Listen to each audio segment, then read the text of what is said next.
Quando as vítimas admiram e empoderam os seus próprios algozes, alguma coisa de muito errada sustenta essa cruel construção social. Parte dos brancos de periferia e negros evangélicos e mira sua aspiração social mais profunda justamente naqueles que estão impondo uma condição de vida de opressão e miserável. No Brasil, o racismo ainda traz uma camada extra para essa equação. Os negros precisam, a todo tempo, afirmar a própria humanidade e buscam nos valores dos opressores a simbologia para validar a própria existência.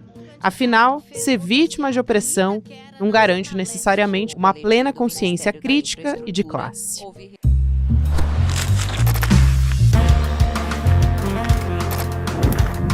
Olá, seja muito bem-vindo, seja muito bem-vinda. Eu sou a Gabriela Varela. Olá, seja muito bem-vindo, seja muito bem-vinda. Eu sou a Gabriela Varela e esse é o videocast Em Detalhes. E aqui sempre com um convidado, uma convidada, a gente analisa uma temática, uma notícia importante do momento.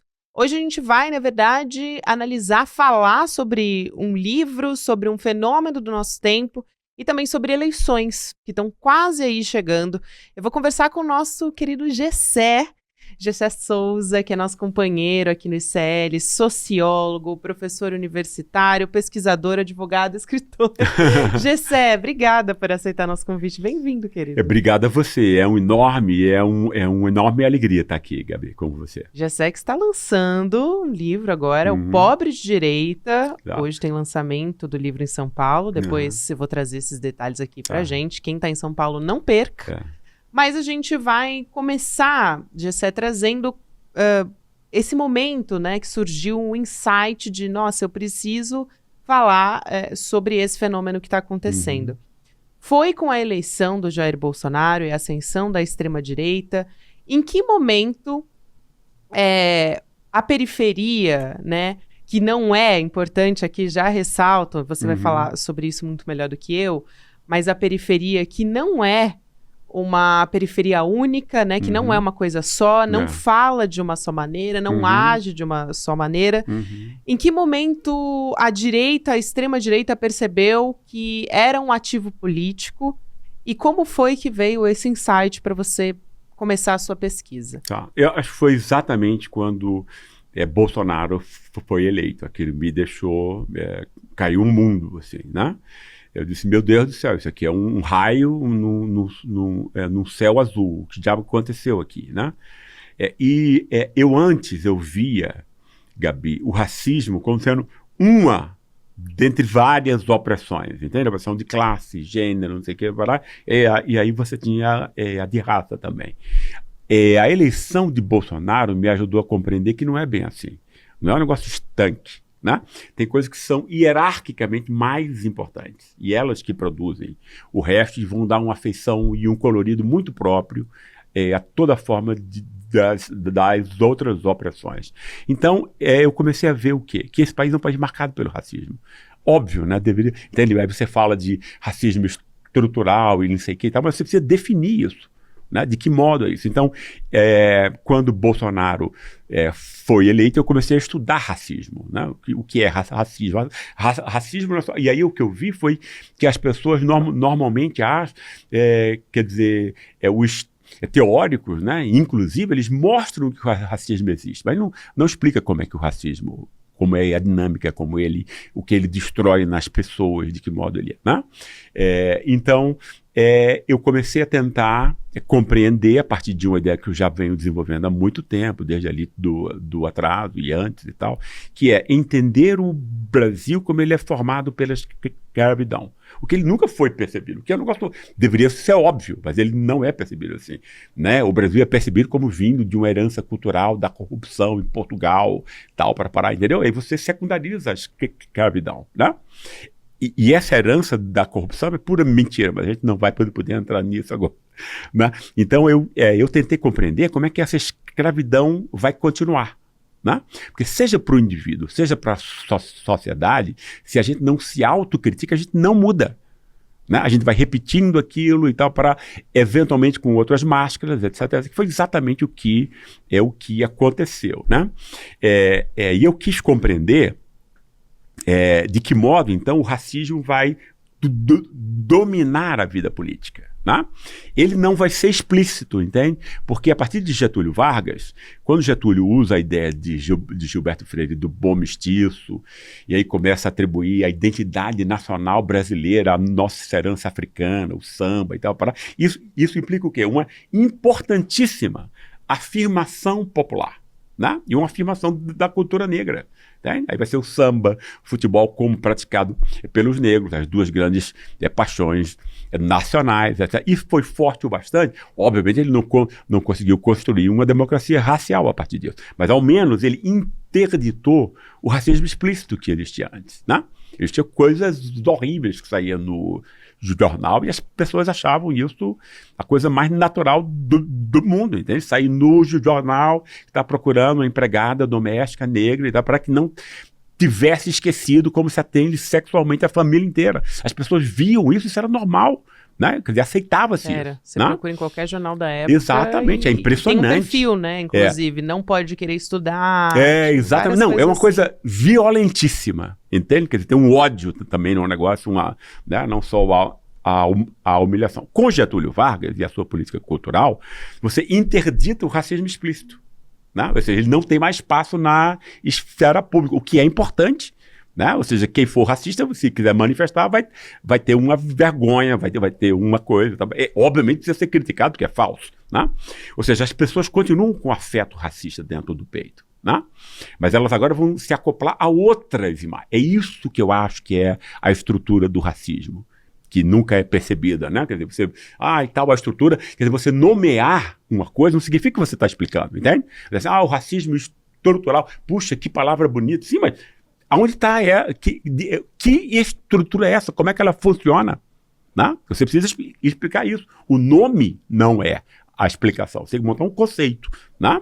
Que é uma recriação do mundo a partir do pensamento de um outro modo e de uma outra maneira. Então eu comecei a ver o quê? De que modo, quando se cria o golpe de Estado com Getúlio e a elite de São Paulo cria a USP e os grandes intelectuais para defender o projeto elitista da elite de São Paulo, como se fosse popular, essa é a grande mentira.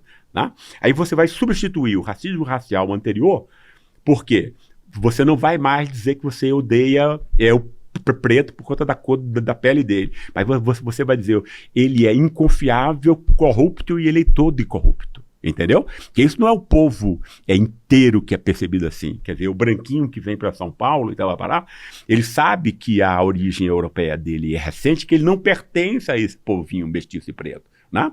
A elite de São Paulo se via como americana, entende? Porque Exato. Ela transmutou o bandeirante, uma loucura completa, mas todo mundo acredita nisso aqui, né? Quer dizer, vocês são ensinados na escola, né? E tal, essa coisa toda, né? Quer dizer, transforma o bandeirante num pioneiro ascético, entende? Então, a elite se vê como americana, a classe média, que é branca, se vê como europeia, entende? E quem é o povinho inconfiável, corrupto, eleitor de corrupto? É o mestiço e o preto, percebe? Ou seja, mas aí você se transforma o antigo preconceito racial em preconceito cultural, entende? Como se fosse, não, eu não sou racista, é a cultura, entende? Mas você vai estar criminalizando exatamente as mesmas pessoas que eram criminalizadas antes pelo racismo racial aberto. Isso funciona de 400 maneiras distintas. Aí você vai dizer, não, quer dizer, não é que eu queira que a polícia massacre, mate negros assim à toa e tal, não? Eu quero que mate bandido, mas aí você já acoplou bandido e preto, entende? Todo mundo tem essa ideia. A arminha de Bolsonaro, todo mundo sabe, no nosso, especialmente nas classes populares, que ela está dirigida à cabeça de um jovem preto. Então ele não precisa dizer que ele é racista e tal. Isso aqui as pessoas intuitivamente compreendem. Né?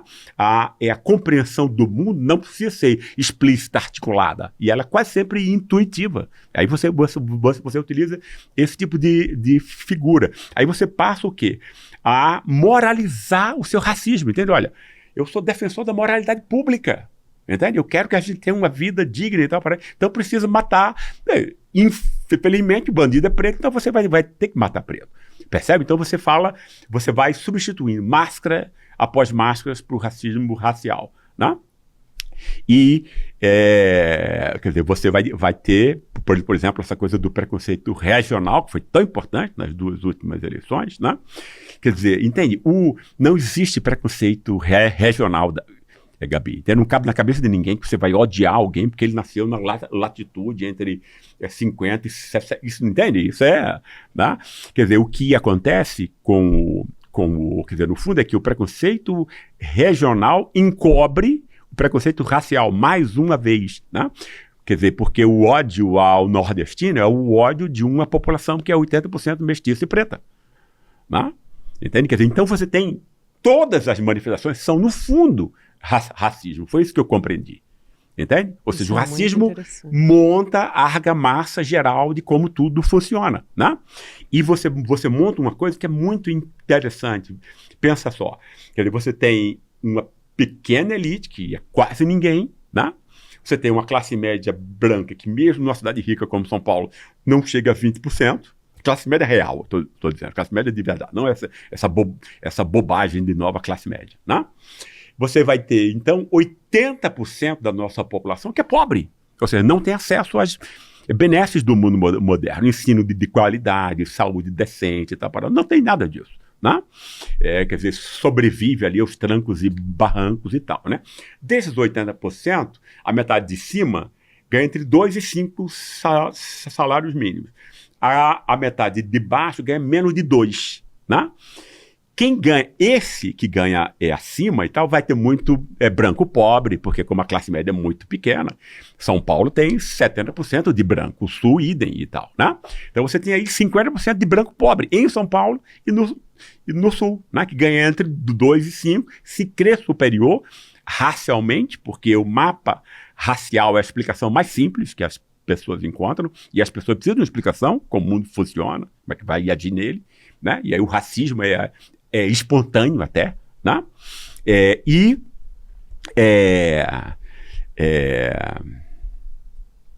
Você tem o negro evangélico também, que foi esse cara que deixou de beber por conta da igreja, esse negócio todo e tal, vai parar, né? Esse pessoal, o que a extrema-direita faz, né? Alguém que não tem acesso às benesses do mundo moderno se sente o quê? Objetivamente humilhado. Essa pessoa é humilhada, porque ela vê, entende? Quer dizer, imagina, um caminhoneiro que ganha 4 mil reais, tá? Aí tem um cara lá que é o chefe dele e tal, para que ganha 20 vezes mais e tal, né? Como ele vai explicar para a cabeça dele isso, né? Se ninguém explicou para ele que ele foi efetivamente humilhado e injustiçado pela ausência, né, no fundo, de capital cultural. E aí a extrema-direita tem uma compreensão, né, de como ter uma penetração nesse gargalo. Exatamente. Né? Porque aí ela está sedimentada nesse discurso das fake news, no discurso das redes sociais, da meritocracia. Exatamente. De você vai conseguir, né? Quer dizer, você deu o exemplo dessa pessoa, do caminhoneiro, de que se você quiser, você vai conseguir. Exatamente. E aí você vai tentando embranquecer, de certa forma, né? Exatamente. Essas pessoas e fazer com que elas acreditem que é o outsider que vai levar ela até esse lugar da prosperidade. Exato. Muitas delas já são efetivamente brancas. E isso é uma chaga para esse cara, né? Porque como a gente tem uma imprensa muito venal e vendida aos interesses elitistas, né? Isso jamais vai aparecer a opressão que a elite e a classe média exercem sobre o resto. Isso ele não vai ver em lugar nenhum. Então ele vai sentir alguma coisa que ele não vai conseguir explicar, né? E ele precisa explicar. Como você lembrou muito bem, ele acredita na meritocracia. Quer dizer, o pobre acredita em todos os valores que a elite construiu para o oprimi-lo, né? E acredita mais, né? Então ele tem 2 opções aí, Gabi. Ou ele diz assim, eu sou um fracasso, um lixo e tal, porque, entende? Né, eu trabalho 16 horas, mal vejo a minha família e tal, para parar, e não consigo ganhar nada, então eu sou um lixo, né? Entende? E que isso acontece muito, ou seja, depressão, alcoolismo e tal, são as 2 grandes doenças das classes populares, né? Não à toa, né? Ou você pode fazer como a extrema-direita fez para ele, entendeu? Dizer assim, não, tira essa faca do peito, camarada, né? Tem um cara aqui, olha aqui, tem gente mais vulnerável abaixo de você, que aí vai ser quem ganha menos de 2, e vai ser 80% preto e mestiço, né? Entendeu? Olha aqui, tem um cara aqui que é o bandido, é o cara do almoço grátis do Bolsa Família, é o cara do não sei o que e tal, entendeu? Aí tem uma explicação para ele, né? E uma explicação que vai distingui-lo, ou seja, sempre é a necessidade moral, né? A principal necessidade de um ser humano é você ser respeitado pelos outros, né? Porque se a gente não for respeitado pelos outros, a gente não desenvolve autoestima, nem autoconfiança, significa que a gente não faz nada. Né? Sequer levanta da cama às vezes, né? Então essa dimensão moral é extremamente, não é dinheiro, não é poder, é o contrário. A gente quer dinheiro e poder como instrumento para que a gente se sinta reconhecido e tal. Porque alguém que tem $1 bilhão vai atrás de outro bilhão, se ele pode já comprar tudo com $1 bilhão, não é isso? É porque ele quer se sentir superior, e a acumulação do dinheiro numa sociedade como a nossa dá esse tipo de impressão, né? Então, a necessidade moral, ou seja, a extrema-direita, no fundo, manipula a vulnerabilidade do oprimido que não conhece as razões da sua opressão, e que é historicamente estigmatizado, né? Que é historicamente estigmatizado, né? Mas aí você veja como o racismo entre nós funciona. Esses ganham menos de 2, e que são quase todos pretos, né? Entende? Eles passam a ter o quê? Aquele lugar do ódio geral, o desprezo geral. Aí até as classes que são intermediárias, como o pobre remediado, né, pode se sentir superior a ele. Ou seja, garante exatamente essa necessidade moral, entende? De respirar na sua... Opa, tem um cara que essa é a causa do mal, a culpa é dele, não sou eu, é a coisa do Bolsa Família para esse pessoal que rouba o meu dinheiro. Então, claro, é a explicação que vai ser dada enfim, coisada por todos. É como a casta dos intocáveis na Índia, entende? Quer dizer, o pessoal que mexe com o esgoto, com fezes e tal, para parar. Ninguém pode tocar neles sequer, né? Quer dizer, nós temos os nossos intocáveis, né? Ou seja, e aí a Índia não mudou a sociedade em mais de 2.000 anos, entende? Porque é a explicação perfeita. Você põe alguém ali para ser oprimido por todos e tal. Exatamente isso que nós temos, entende? E esse processo é inteiramente montado através do racismo, né? Porque esse branco pobre aqui de São Paulo e do Sul, né? Ele se sabe branco, ou seja, ele não tem a coisa da desumanização que o negro normalmente sofre e tal, né? O negro é o trabalho muscular, como um cavalo, assim, você desumaniza a pessoa, né? É um sofrimento muitíssimo maior. E aí é isso que faz com que você tenha o negro evangélico, que de tão humilhado, né, ele adere os valores do opressor para embranquecer, né, o embranquecimento é moral, claro, né, entendeu? Olha, eu defendo a moralidade dos opressores, né, para ficar livre do contato com o seu irmão ali, negro e tal, entendeu? Que, sei lá, fuma um baseado, ou é gay, ou não sei o quê. Quer dizer, qualquer coisa serve para você criar essa oposição entre o pobre honesto e o pobre delinquente, né? Aí o pobre honesto é transformado nesse daqui que ganha entre 2 e 5. E o pobre delinquente é esse que é muito pobre, que a gente muda a calçada para não encontrar, tem medo e tal para parar. Entendeu? Esse tipo de coisa. Por exemplo, do empreendedorismo, né? De aumento da possibilidade de acesso a crédito e de consumo, e principalmente da meritocracia, que está ligado ali ao empreendedorismo, acaba colando muito bem, né? Nesse discurso da moralidade. E também vai criando uma nova representação de uma nova, né, uma nova periferia também, uma nova representação com novos interesses também, porque como a gente estava conversando, não existe uma coisa só. Então, são diversas identidades periféricas, né? A gente está falando aqui de espectro político, de jovens, de idosos, de mulheres, né? Mães solo, neopentecostais, enfim, e por aí vai. Então, é uma gama, né, de eleitores ali que a extrema-direita enxerga muito bem, que tem um potencial de votar nesses candidatos, principalmente antissistêmicos, porque eles estão insatisfeitos. Exatamente isso. Eles têm raiva. E ninguém explica essa raiva, porque a política começa quando você, ao sofrer injustiça, você transforma, quer dizer, a gente sente raiva, nós somos humanos, a gente sente exatamente a mesma coisa, né? Mas aí você consegue transformar, se você conseguir transformar a raiva em indignação, o seu comportamento é político. Entendeu? Você já está no comportamento político, né? Agora, quando ninguém explica a você quem é o seu inimigo, quem está oprimindo você, quem rouba o seu futuro e tal, isso não sai em nenhum lugar no nosso país, né? Você fica só com a raiva, né? E você tem duas opções. Você enfia essa raiva em você mesmo, porque você é meritocrata e tal, para parar, então você é um lixo. Ou então você canaliza essa raiva, e é isso que a extrema-direita faz. Né?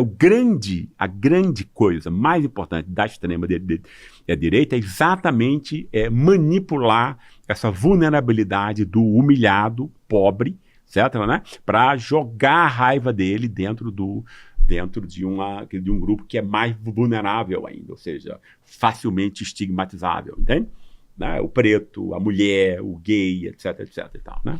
Foi isso que você percebeu, assim, foi essa raiva que você percebeu ao conversar com as pessoas? Eu queria entender um pouco sobre Legal você perguntar a sua pesquisa. E, para além disso, eu queria casar com uma outra pergunta, né? Porque a gente está nesse momento aí, na iminência da eleição municipal, os candidatos têm utilizado o discurso da periferia para conversar com as pessoas. Exato. Em São Paulo, a máquina é muito forte, então o Ricardo Nunes está à frente quando a gente fala dos eleitores periféricos. No Rio de Janeiro, a gente tem o Eduardo Paes, que consegue dialogar, é um fenômeno interessante. Exato. Ele consegue dialogar com a elite, com empresários, com as pessoas, né, menos favorecidas. Então, que gargalo é esse, talvez, que os progressistas, né, o campo democrático, vamos colocar dessa forma, precisa chegar, porque está em disputa agora, né? Historicamente, a gente tinha, até 2016, um voto, né, dos mais pobres no presidente Lula, no PT. Então, agora esse campo está em disputa. Exatamente. Então, essas duas questões aqui.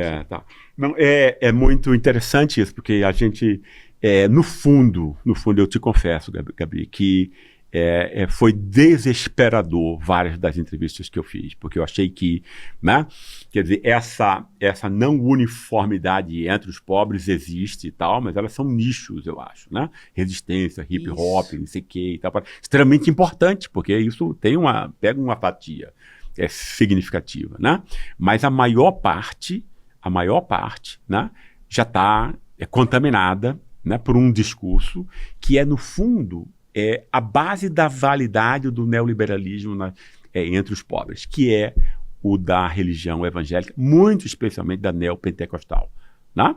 O que é a religiosidade neopentecostal? Eles se aproveitam das crenças da religiosidade afro, né? Entende? Quer dizer que os espíritos comandam a vida, retiram a causalidade social completamente, né? Se você é doente, não é porque o SUS é subfinanciado, não. Entende? É porque o diabo se apossou de você, né? Monta essa briga cósmica entre o Deus e diabo, e o Deus é o que o pastor diz, ou seja, se ele tiver Messias no nome, ele pode ser Bolsonaro, entendeu? Né? Então você tem aí uma manipulação enorme, que você nega que a pessoa compreenda como o mundo funciona. Isso é um sacrifício do intelecto, né, enorme e tal, né? E monta um discurso superficialmente cristão para se apropriar do prestígio do cristianismo e do judaísmo no Ocidente, entende? Para fingir que não entende? Que não está aproveitando essas crenças populares de modo manipulativo. Como o neopentecostalismo está se dando muito bem, né? Ele é imitado de alguma maneira pela maior parte das denominações, porque é isso, são, no fundo, empresas do mercado religioso que vão por tentativa e erro, tentando angariar a maior parte dos fiéis. Né? Então você tem aí uma construção do indivíduo neoliberal pobre, né?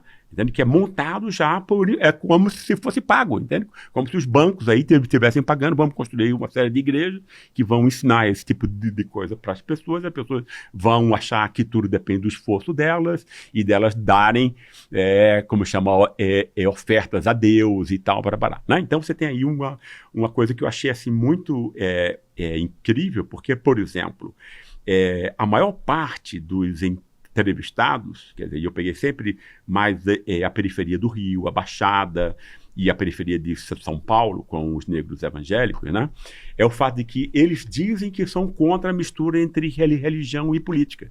Entendeu? Agora, no fundo, quando eles vão falar sobre a política, eles querem uma política de acordo com os princípios morais e religiosos. Ou seja, ele não tem a menor ideia do que é um Estado laico. Claro, ninguém nunca ensinou nada disso para as pessoas e tal, entende? Então, você tem aí eu fiquei com muito medo da gente virar um evangelistão em muito pouco tempo e tal, porque são pessoas que acreditam, como Michele Bolsonaro, que a religião deve guiar a vida pública que você compartilha com os outros, não necessariamente da mesma filiação religiosa do que você. E aí você citou esse exemplo do Eduardo Paes, ele mostra um caminho como você sair disso, entende? Ele é amado do pobre e ao rico, no Rio de Janeiro, né? Como ele faz, como ele consegue isso. Ele sequer fala sobre temas de pauta de costume, religiosa e tal. Ele vai montar uma coisa, olha, eu melhorei o transporte, ele vai no eu problema. Fiz não sei o que, claro, e tal, né? Um negócio assim e tudo, e tem aquele jeitão dele carioca e tudo, pronto. Aí ganha o pessoal, ele tem um carisma pessoal que é inegável, né? Entende? Quer dizer, então você tem aí, é importante porque ao mesmo tempo em que a gente tem o medo de se transformar, entende? Numa república que vai atrasar o país 500 anos, que isso é a Idade Média, né? Você não saber que existe separação entre a esfera transcendente religiosa e a do mundo profano, porque senão você não sabe quem você é, qual é a relação, entende? Você sacrificou o seu intelecto, basicamente isso, né? E é isso que é exigido desse tipo de religiosidade. Então você tem essa ameaça por um lado, mas você tem, de novo, né, a possibilidade de como sair disso e tal, que o Eduardo Paes mostra isso melhor do que ninguém, né? Gessé, quero te agradecer muito. É só uma pitadinha, né, do que tem no seu livro, assim, para as pessoas entenderem o que elas vão encontrar, mas assim, um estudo que para o nosso momento atual é fundamental para a gente poder compreender onde a gente está pisando e para a gente ver para onde a gente vai daqui para frente, né? A gente tem eleições agora e a gente espera que o termômetro seja um pouco melhor do que o que as pesquisas eleitorais também estão mostrando. Para quem está em São Paulo, quero convidar todo mundo para o lançamento do seu livro também. Claro, né? claro. Nessa sexta-feira. Para o nosso lançamento. Vai ter verdade, que eu vou estar na mediação também. Sua presença olha só. Luxuosa. Gente, né? Eu não tenho nem roupa para esse lançamento, tá? Olha só, para fazer essa mediação, a gente vai estar com o Vladimir Safatli também. Nada mais, olha nada aqui. menos do que Vladimir Safatli. Então vai ser na Livraria da Vila, às 7 horas da noite. Nessa sexta-feira, dia 4 de outubro, Gessé Souza, Vladimir Safatli e eu mediando essa dupla de gigantes aqui para conversar sobre o pobre de direita, a vingança dos bastardos, o que explica a adesão dos ressentidos à extrema-direita. A gente vai tentar responder, na verdade, a gente vai trazer mais perguntas do que respostas, né, claro, Gessé? Exatamente. O que é ótimo, né, Gabi? Porque é assim que funciona o mundo e a gente avança no conhecimento. Exatamente. Pessoal, venham todos, vocês não vão se arrepender. E foi um prazer te receber aqui, Gessé. Igualmente, eu adorei. A gente podia ficar conversando por 3 ou 4 horas. Nossa, com tal, certeza. Né? Mas para quem for na sexta-feira, a gente vai poder conversar por mais tempo. Maravilha, então, quero lembrar você também, Gessé deu uma aula aqui no ICL e, assim, foi excelente e o replay tá liberado, então vou convidar vocês para assistirem.